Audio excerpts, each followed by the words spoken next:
All right, so we're gonna do this, our little contribution to Conquer, right? So I was talking to Kedma a couple days ago, and one of the things that came up, she said, I really love all the creative stuff that you're doing in terms of pivoting your company to, adjust to the crisis. And so she said, do you mind sharing with, an AGS group? And I said, yeah, of course, I will. And then I thought about all of you and how you have all these creative ideas and pivoting and charging forward. And I thought, I asked for your help. So thank you for joining. So one thing that I guess is gaining a lot of attention and still has traction with my clients is the no contact grocery delivery. So I just wanted to explain my thinking process about how that started. Um, so of course I own the maid service and we just do cleaning homes. That's it. We don't do anything else, just one thing. And then when this whole crisis erupted, people started canceling, just like across the whole country, right? I'm watching all the carnage left and right on both coasts. I have friends in New York, I have friends in California and Washington. So it's like everybody's bleeding and screaming and dying. So I was like, okay, we'll see on our customers. So we did some proactive steps, reached out, informed them, kind of implemented best practices. But, we still started getting cancellations, reschedulings, concerned people. And then a couple of times customers said something like, oh my God, like we're so scared. We're trapped at home with I'm trapped at home with children. I don't know what to do. I'm afraid to go outside. I'm afraid to have people inside. So I'm so sorry, but we have to cancel. And a lot of them even offered to pay us, even though if we don't come in. That's kind of an interesting phenomenon too. And it's really Super heartwarming. interesting. Like, it's Yeah. cool. Yeah, and of course, and we don't want to take any of their resources because their resources going to be limited too. So we declined that. But then I started thinking about what a horrible situation it is to be in, to be trapped in your home and be afraid to go get necessity, right? It's like it's beyond pale. So I thought like maybe we can go get the necessities for them. So we, because we are, my staff is not immunocompromised, they're all young and healthy, because it takes a lot to be in this business, right, Stephanie? You have to be strong and like, and we get, I feel like a lot of cleaners, we already have immunity built up because we deal with viruses all the time, right? And the nice thing about all of this is we already had gloves, we already had masks, and we already had disinfectants. That's what we normally use. Those are tools. It's nothing special. So I thought if we engineer the process, if I were to design it for my clients or for someone like my parents who are smokers and older, then I would feel good about offering that to our clients, right? And then the ones who can't afford us, we would do it for free, right? Just a community service. So either way, it's a win-win, and it allows my people to be employed. Because another thing you have is we deal with is economic insecurity for our staff. So, and that's really depressing for me and stressing me out. So yeah, we kind of like threw the idea out there, and because the Instacart drivers, Amazon drivers, they're all overwhelmed. They're severe like shortage of shop runner. I saw an ad for shop runner yesterday, and I clicked through, and in the comments, everybody was complaining how the wait times are insane and nobody shows up and it's crazy. And then New York Times yesterday published this long article about how FedEx and UPS and all these delivery services, they force their employees to work even when they're sick.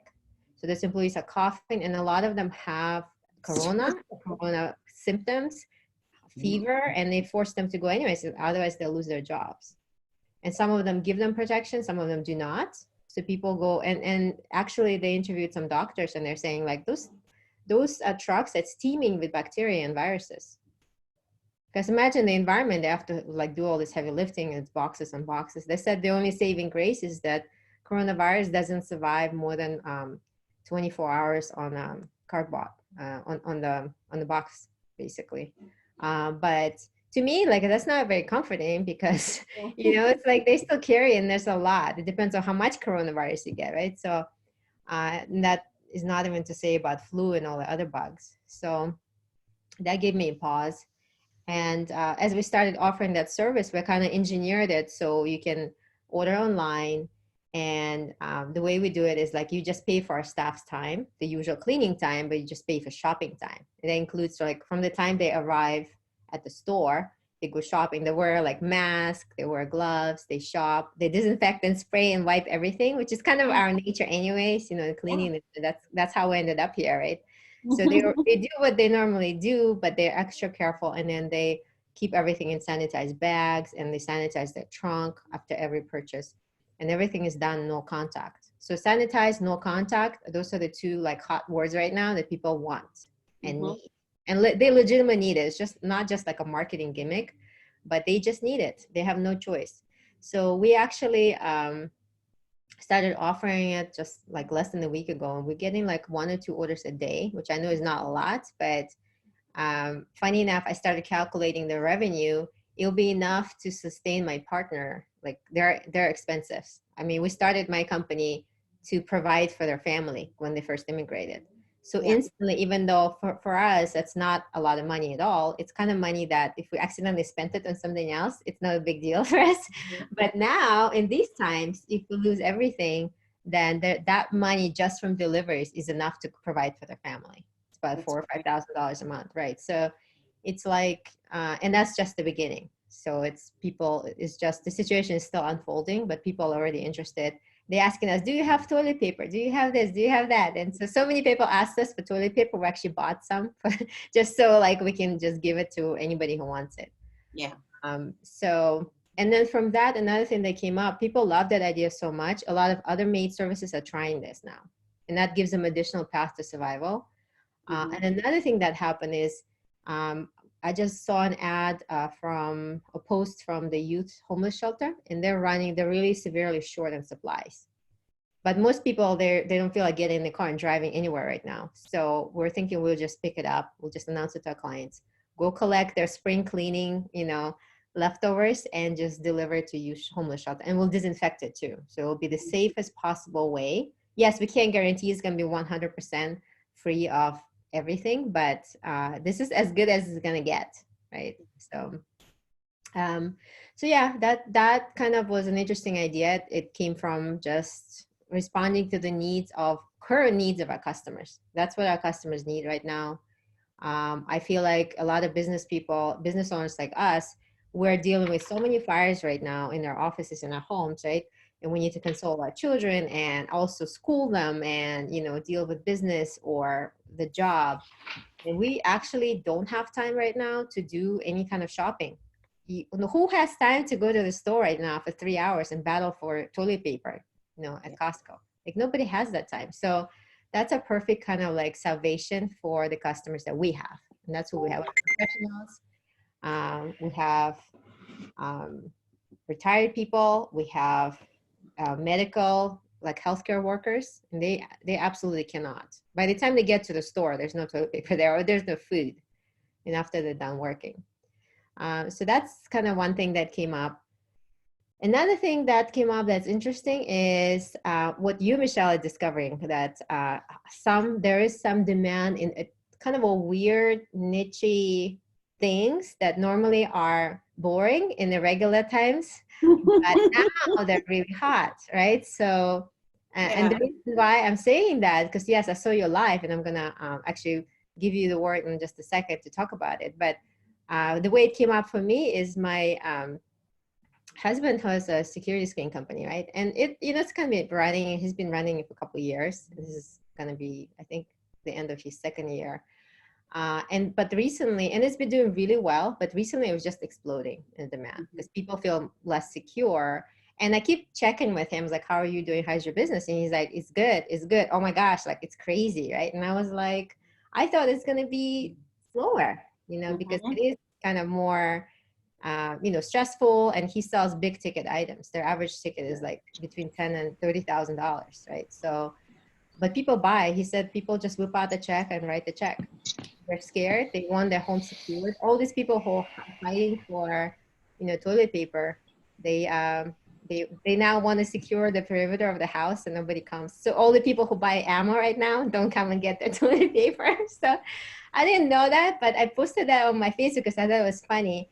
And I have right now 14 people who want to buy a franchise or license from him.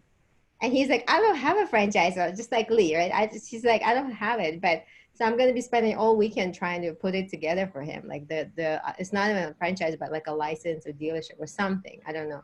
So it's again, it's an opportunity responding to the demand. So if I know there's a lot of noise, but if you just stop and listen to what is it that people need, which is safety, they need gardening, they need food, shelter, safety. That's what they need, right? So health. In space.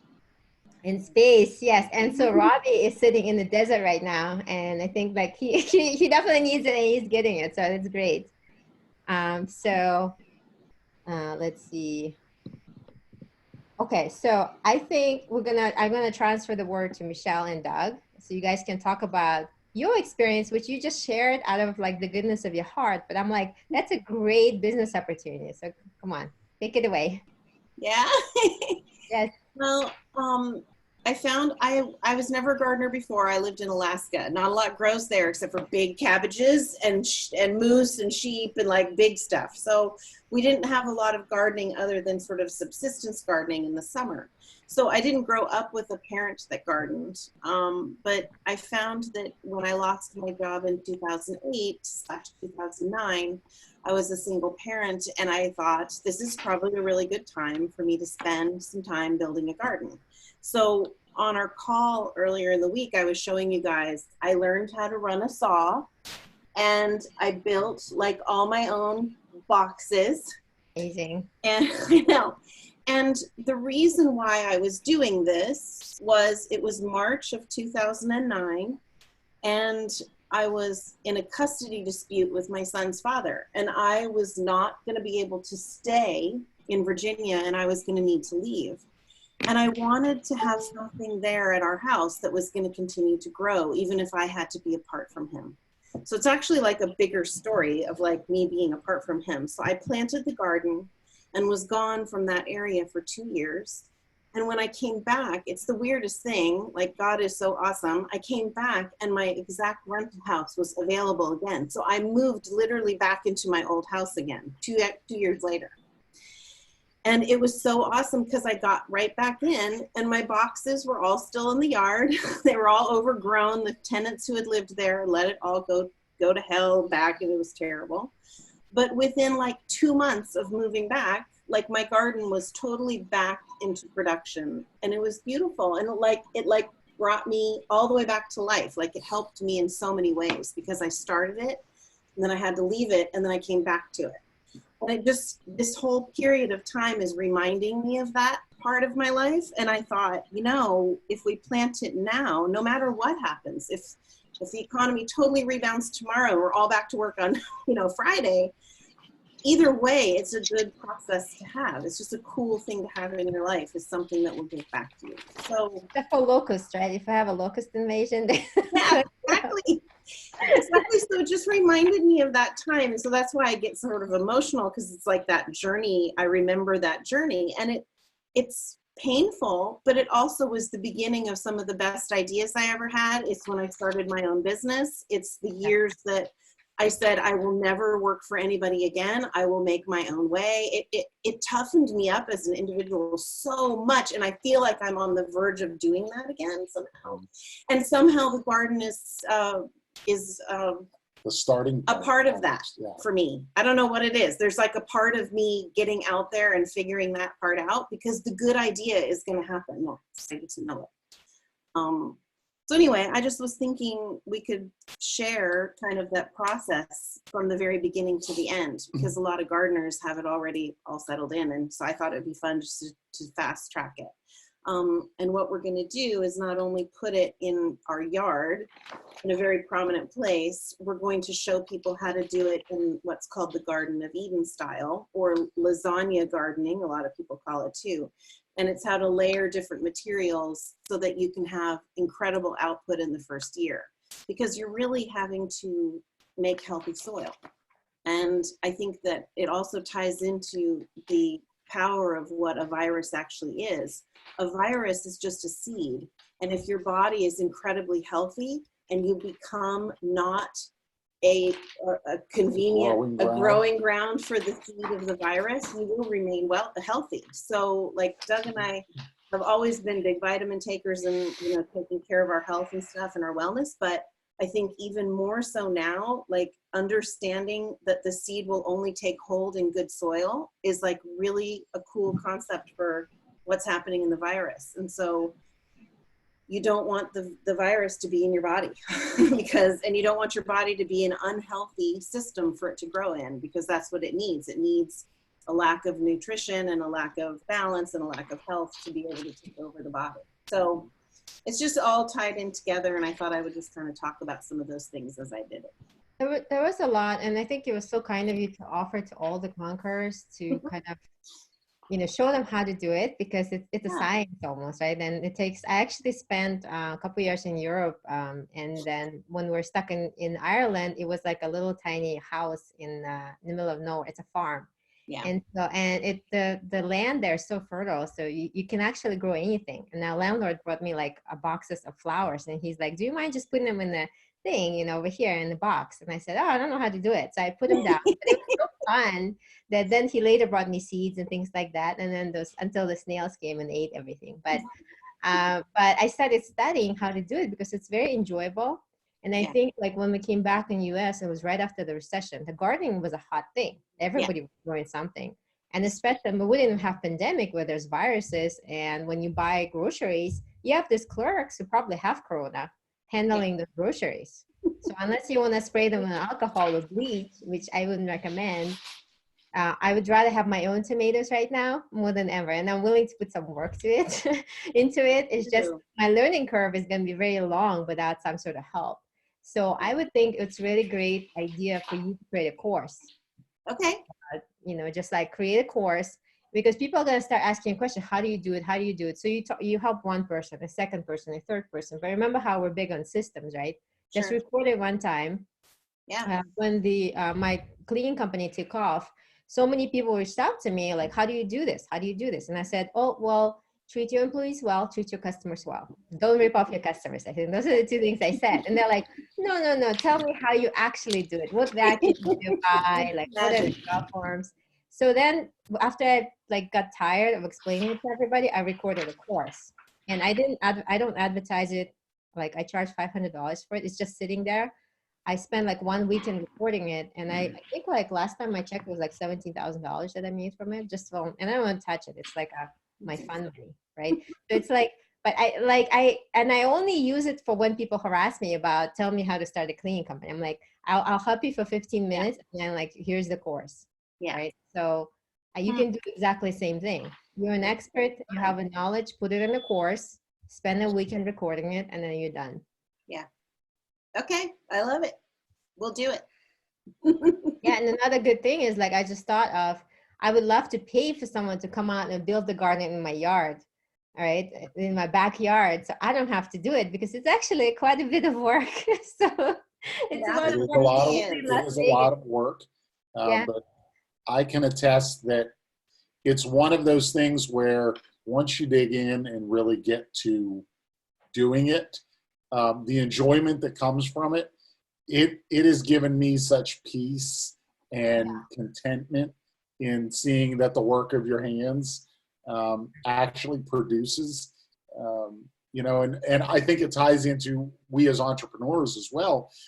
We always want to know that those things that we're starting are taking off and growing and producing revenue, and how do we do that? Here's the real, I mean, the proof is in the pudding. I walk out into the backyard and I can pull out a cucumber that's, you know, a foot long. That came from the seed that I planted with my own hands. So I think it really gives us a layer of comfort. Yeah, it's therapeutic. But you guys are in Virginia. Try digging in like in the rocks in like Vegas, and that's therapeutic. So all the landscapers out there, they've been hammered pretty badly, and I think that's a great opportunity to market something like that, where it's a current need of the customers. They have food insecurity. They don't want to battle for tomatoes, and God knows how long it's going to take, like 18 more months. You can plant a garden and have your own brand new, beautiful, clean tomatoes, and you don't need to go anywhere. Yeah. And you can also help your community, right? Give them tomatoes. So it's just a good opportunity. No, it's going to be good. It's funny because I'm also doing it without spending any money. So I'm already thinking of where are the wood chips in town. And I've already figured out where those are at the school.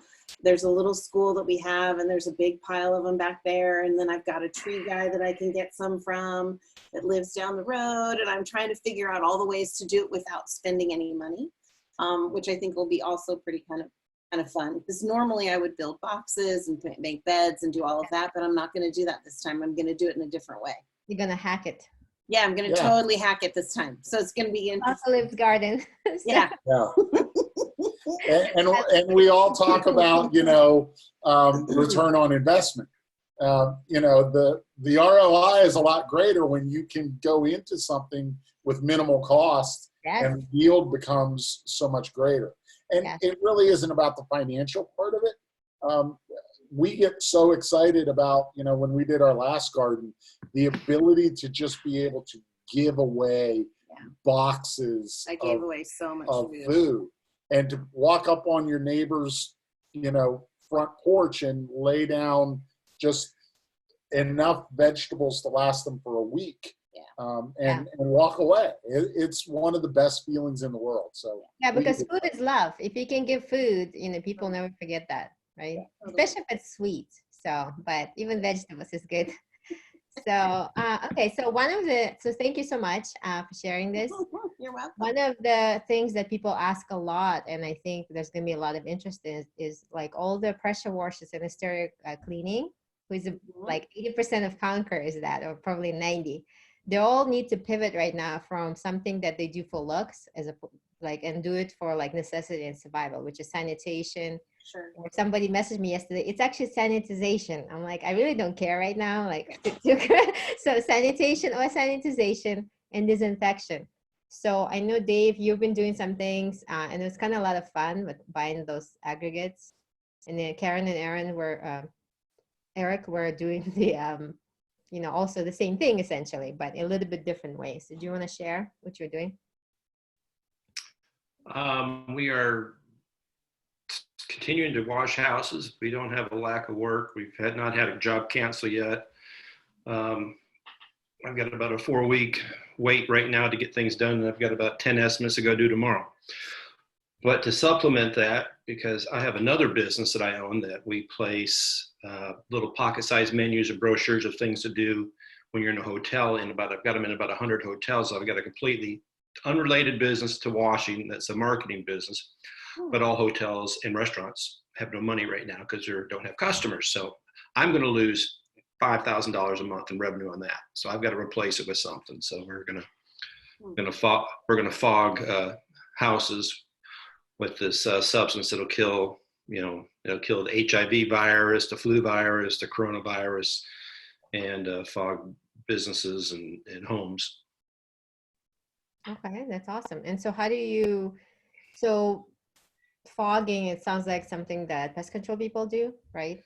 It is. Yeah, essentially, that's it. Yeah. Unfortunately, unless you got into this a week or two ago, you probably can't even put your hands on a fogger right now because they've all been bought almost completely nationwide, especially any of the ones that are convenient to use, like cordless kind that you can maneuver around the house really fast and get in and out. So. Well, I know it's ideally is to have the fogger, but what if you don't have a fogger because you can't find it? Can you just do it from a sprayer? You can use a sprayer, but you're going to go through 75% more of the disinfectant to do it that way, because it puts it out in such larger droplet form, and it doesn't really go everywhere like a fogger would. And you're going to leave wet spots, and you're going to leave wet spots in the house that way as well. And that's the interior work you're talking, not outside, inside? I'm sorry, what? You offering service to disinfect inside of the house or outside? Yes, that's inside. The way we soft wash a house, we're disinfecting the outside already anyhow. We were going to kill all these same germs already on the outside, the same way we've been cleaning for years, because we're using basically a very strong version of bleach there. Do you experience shortages of bleach? Not yet. My supplier says not to worry, so. Okay. And he's got like a dozen barrels waiting for me right now. Okay. So I met a pool guy yesterday from Hawaii near our house, and he said I can buy from his supply, I can buy bleach or whatever they use if I really need to. And it's like $20 for like a bajillion gallons. So I guess well, that's good because I pay more than $20 for a bajillion gallons. yeah, so that might be something, to look into. Yeah, if you're certain parts of the country like Florida is much cheaper. Okay. Where everybody's got a pool. That's great. So you're basically targeting residential mostly, your existing customer base, right? I'm doing residential through socially spreading the word. I've got a sales manager I'm going to send out doing commercial stuff. Okay. And I think Karen and Eric, you guys are doing also residential, but you're doing like a twist on it, and you're doing commercial now, right? Can you tell us like what you're doing to pivot? Yep. And you're crushing So what's that? it. You're crushing it too. So just share. Yeah. So it's just about like, we kind of wanted to focus more on a commercial because, we have a lot of really good commercial contacts. And so it'd be a pretty easy transition from like, we're scheduled to wash a lot of like the complexes, apartment buildings and things at the lake, which is about 45 minutes from us, from our main office. And so those that have already committed to washing the exterior of their buildings are now asking. I just put it out there yesterday, and we've gotten probably 3 or 4 commercial places larger than the smallest one is like 13,000 square foot, like hardware store. And then other interest is like small retail, but then there's others now asking questions, seeming to be really interested in they're like timeshares. They're like large residential apartment complexes. And so because we're already washing the outside, it's almost an easy in. And so we're presenting it as in, kind of the same way David is, that we're doing everything that we've been doing all along on the outside, and so now we can offer the fogging and the disinfecting on the inside. So Okay, so you leverage your existing contacts and network, and you're just kind of saying like we have. How do you? Yep. How you mentioned before. How I didn't even send it to prospects. Yeah. What are you saying to them? What are you saying to them to sell this service? So basically, we're just saying we're doing everything that we can to support you and community.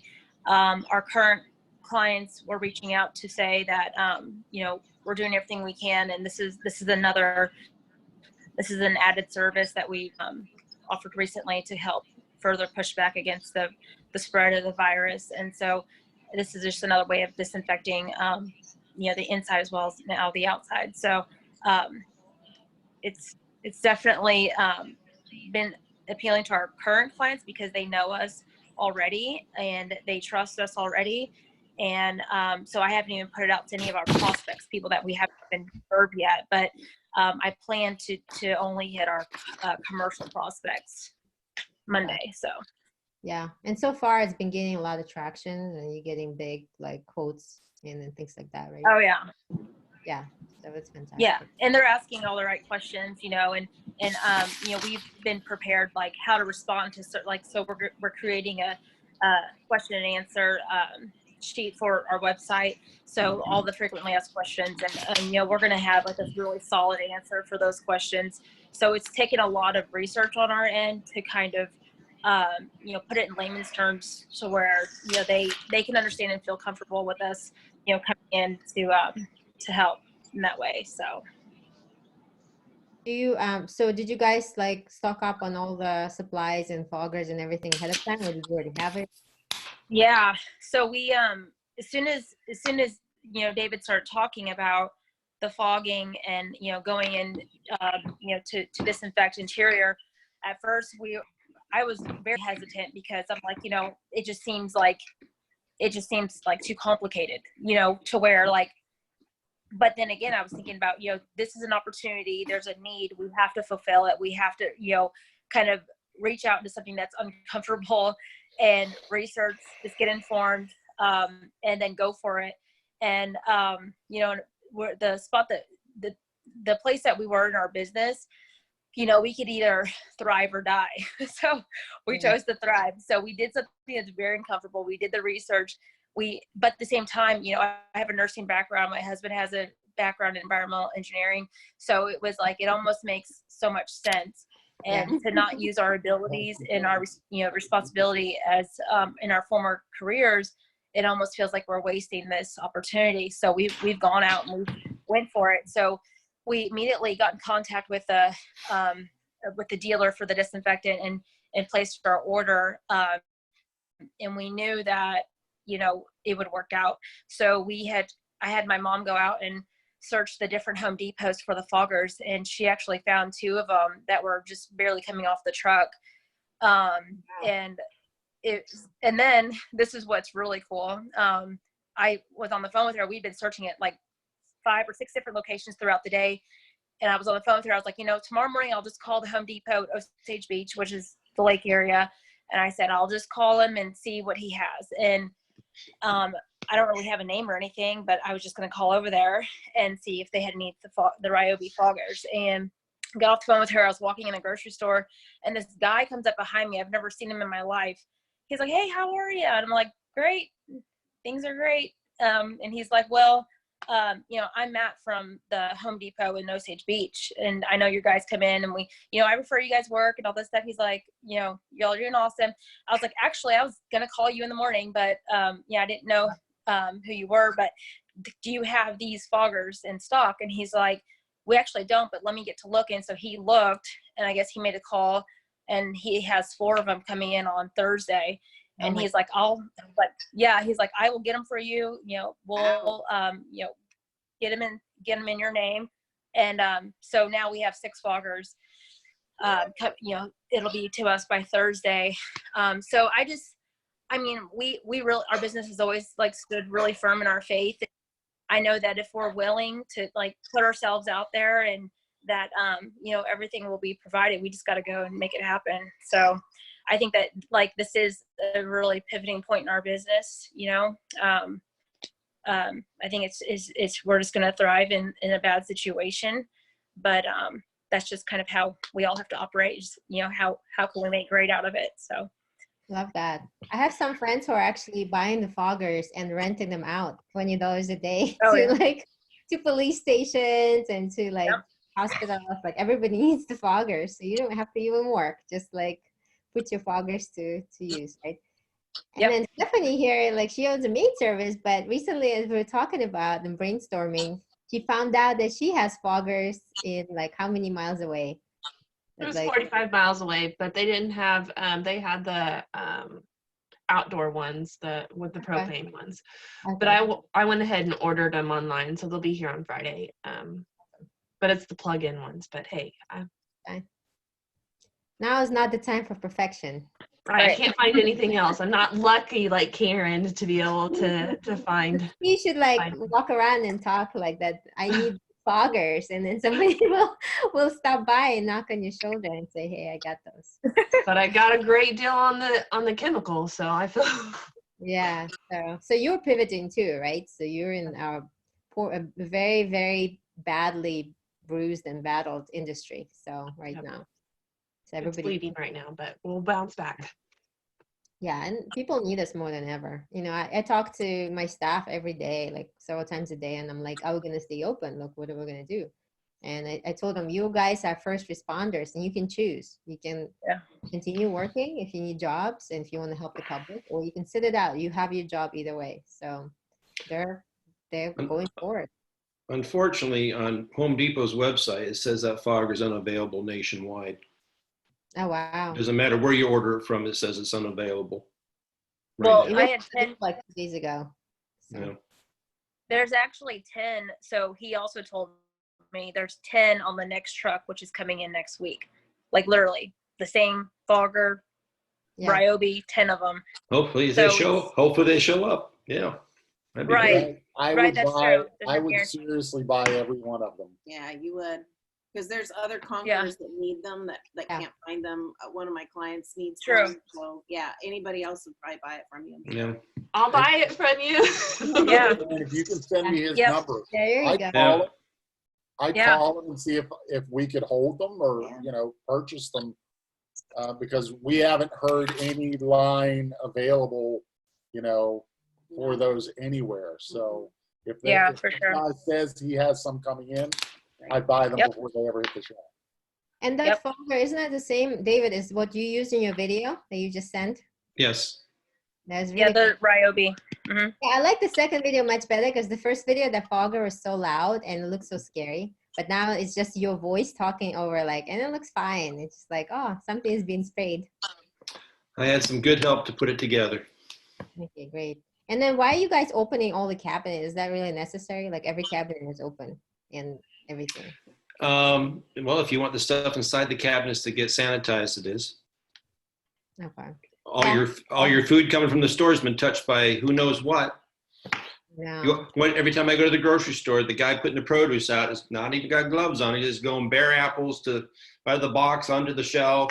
The same thing with all the, you know, the lettuce and the cucumbers. It's bare hands. They're not using, you know, anything. So Yeah, I bet like half them have coronavirus on them.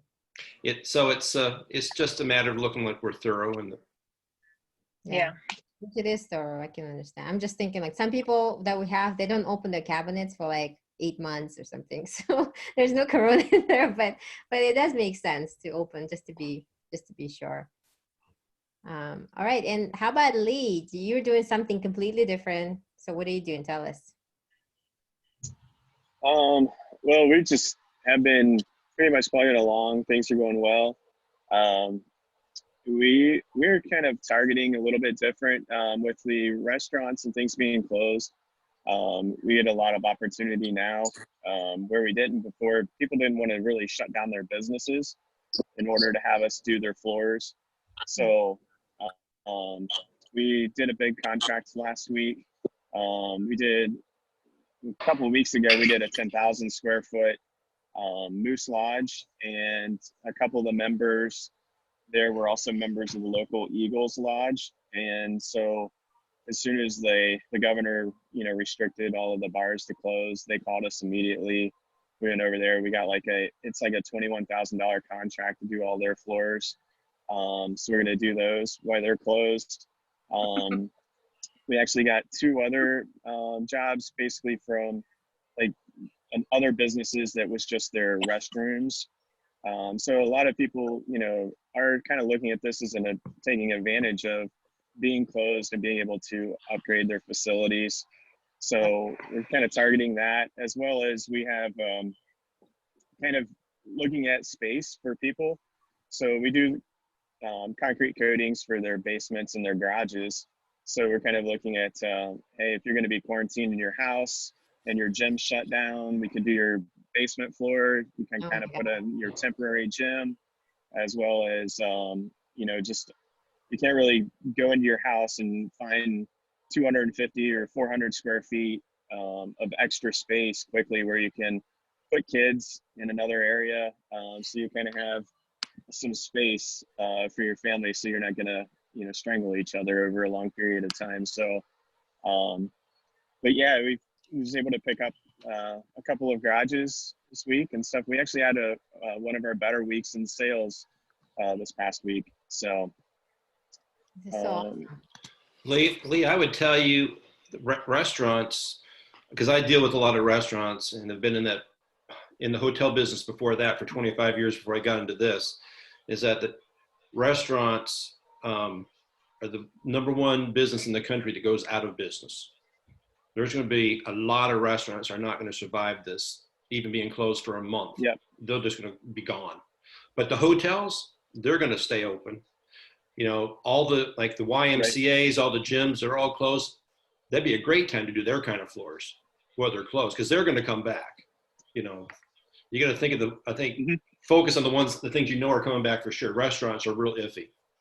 I was actually reading the article, like a lot of articles yesterday and today, and Ohio specifically was super proactive and diligent about combating this. They did all the right things. So I feel like their restaurants might have a little bit of better chance than anywhere else, just because they're so smart about it, right? So we shall see. But I love the idea of like when it first happened, I was worried about your business because I was like, okay, a lot of people will say this is a big ticket items because you don't do like $200 jobs. Like those are huge jobs. So, and I was thinking like maybe they're gonna say, you know, we're shutting down our doors. Like all these places are gonna say like we're closing our doors. But you're saying, yes, you're closing your doors. So now it's the perfect time to do the floors. It's just like, yes, that makes total sense. It's just the same exact thing, but looking at it from the opposite side. Yep. Yeah, another thing too is employees. Like we've all been complaining about the employee market is always just can't find help. So we put an ad out actually last Thursday before this all happened. So we started getting employees from Indeed inquiring about our ad, and it really picked up through this week. So one of the biggest things we were looking for was just kind of help. We've got a couple of websites, our existing site, as well as another one that we're creating for marketing our products to dealers. And so we have a lot of content to write and just even email follow-up campaigns and stuff. So I kind of created just a Loom video and sent it to the candidates that, I went through and picked about 10 top candidates for our admin position and just said, hey, here's kind of a backstory about us and where we come from. One of the biggest things we're looking for is somebody that can help us write content. So what we're tasking you with is provide us with just a brief summary of this video, kind of talking about our backstory and make it interesting for us. So we've actually gotten a couple of them back already. So we're just kind of testing the market. But even for our floor coating installers, we had another ad for that. So we ran that ad and just, right now, everybody's kind of without work. So if you show that you're still working or you're still doing something, you really look pretty interesting to a potential employee. So that's kind of, we're kind of actively pursuing them because we needed to put on 3 or 4 employees. So it's kind of just another way of looking at things. Don't look at it all bad. Like look at all those little areas that you can just try to take advantage of the downtime or approach people a little differently and set yourself up, because this is going to pass. And when it does, we all just need to figure out how can we take a step ahead and be better. It's the employer's market for sure. Like, how everybody are moaning and groaning about how it's hard to, to have good employees, to find employees, has the record, record low unemployment rates. It's just like 2 weeks ago, everybody was complaining about that. Now my employees were so well behaved and so I know everybody. Yeah. Everybody's like, what can I do? Do you need anything? We're here. I know it's wild. The guy that shares our business shop with us, the other end of it, he just laid off all his people on Friday. So he let 19 people go. So everybody's really towing the line now. Yeah. But another side, I think another cool side benefit to this is that there will be a completely newfound respect for the service industry. So many people used to look, and I say it respectfully, but maybe as, maid services or cleaning companies were just, these are things that I don't want to do, but now becoming actual, like, frontline, necessary businesses. And we used to be a luxury. Now we're first responders. Now we're the ones that are going in. Customers? What? Have you felt that from your customers? Half of them, yes. The other half are asking, like, the half you still have. Yeah, the half I still have. I'm still operating, and we say yes, and they said, "Oh, thank God." Like that's what they say usually. Thank God, because so they need us. They can't. Vegas has such cheap real estate that people bought way more house that they can handle. So, and you can't clean 5,000 square foot home by yourself. Not in a good way anyway, so you need help. So. Yeah, and I know Robbie was like hunting for employees too. Like we're having breakfast with some Conquerors, and there was his competitor's top salesperson like walking by, and he kept looking at us like, oh, I need to, right? Remember? you were gonna poach him on the spot. So yeah, I was gonna steal him right there. yeah, and then I get it. You were like, oh, this guy's worked for a competitor. I was like, okay, so what? Like, what's the problem? So I'm getting Well, good applicants that- right now. I really am. I Yeah. just wish I could hire them. Right. Well, that is one of the things. We had one of our competitors, their salesperson called us, and he was just like vomiting at the mouth, just like spilling all the information about their company, what their annual sales volume was, what's their best marketing avenue. And I'm just sitting there like just taking it all in. And it's just like, that was actually one of my goals for this year was, you know, when I did my growth wheel with Elena in the very first meeting, she's like, what do you want to accomplish? She's like, I want to take over this company. I want to be better. And it was just like kind of confirmation, like, hey, we're doing it. So it was pretty awesome. yeah, you're supposed to like not forgive them, but you're supposed to let's show some grace, right?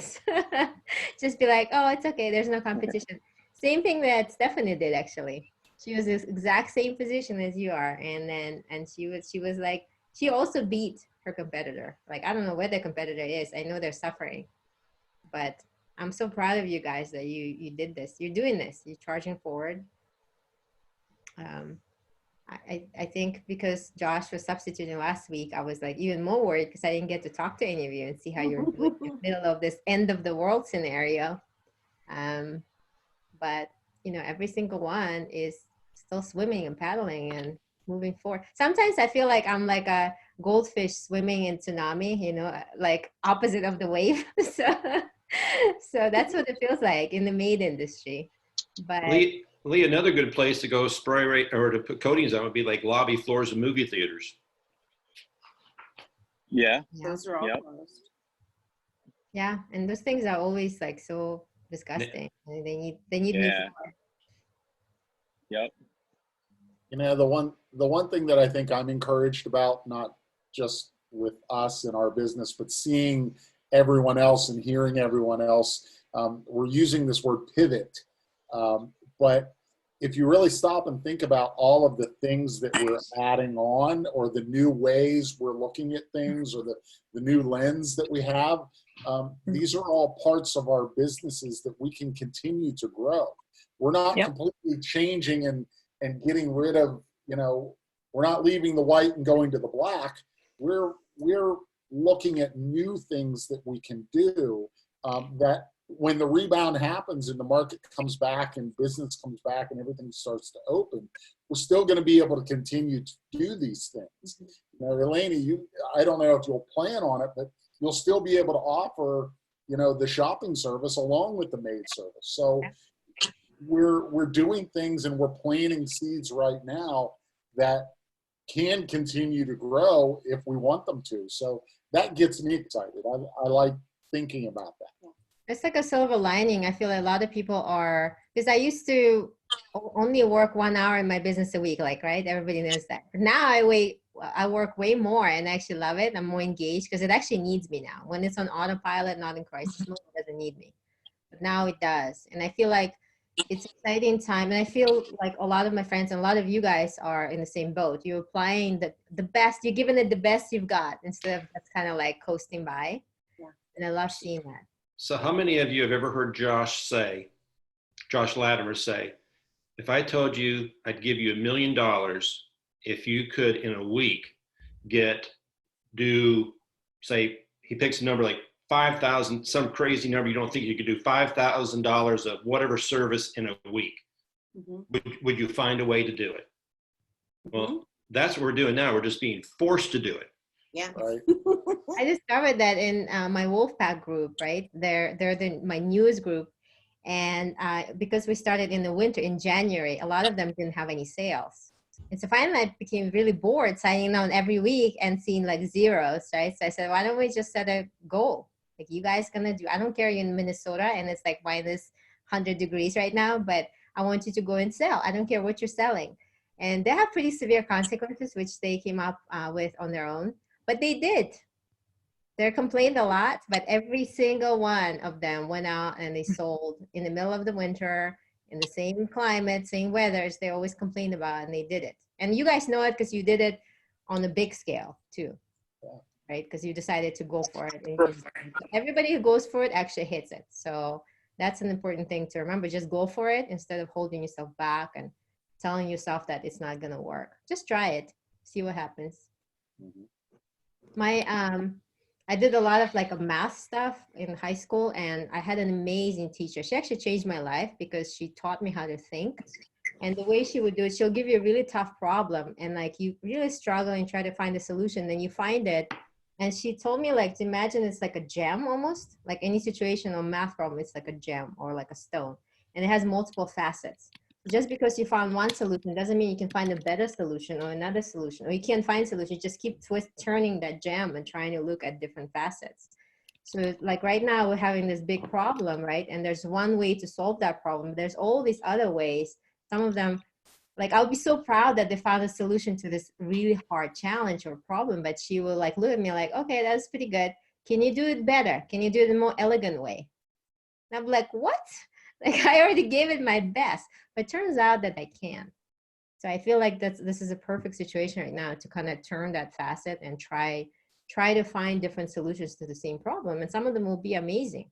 Some of them will be okay. Some of them will be great, right? But it's a fun way to exercise your brain. And this is what makes you an entrepreneur, right? If you didn't have that power to do that, that you wouldn't even be an entrepreneur. You'd be like your employee, probably. So, right? Oh, probably working for the government. I don't know. Government is so yeah. Do you guys have anything else to add or contribute to Conquerors? No, proud of everyone. Yeah. I mean, it really is cool to know that we can share ideas, we can build each other up. You know, the things that I'm seeing, it's an honor to be a part of this group. Elena, thank you for pushing us. You know, a lot of people look back, you know, they look back and it's like they never respected the teacher when they were in school. But when you're an adult, you're like, that teacher really made a difference in my life. And I think we will continue the rest of our lives feeling that way about you. So before we get 20 years down the road, I want to say it right now. We really appreciate what you're doing and how you're helping. So it does make a difference. Thank you. Thank you. Yeah. Let's crush it. That's the best compliment I can get from you guys. If you just all go out there and crush it, right? We'll do it. Well, I think all as a group, the 20 businesses that we have just bonded so closely in this panic state. So we as a group are coming together more than we have in the past. So it's awesome that we're able to do this. If that makes sense. Now is the time to show the best that we've got as humans, as leaders, as entrepreneurs, right? So that's why it's so interesting. You will never have another chance like that. I can tell you right now. This is your only chance, so don't squander it. So, okay. All right. Have a good weekend. Rest of the weekend. Thank you. Right. Thank you guys so much. Okay. Bye. Bye-bye. Bye, guys. Thank you so much.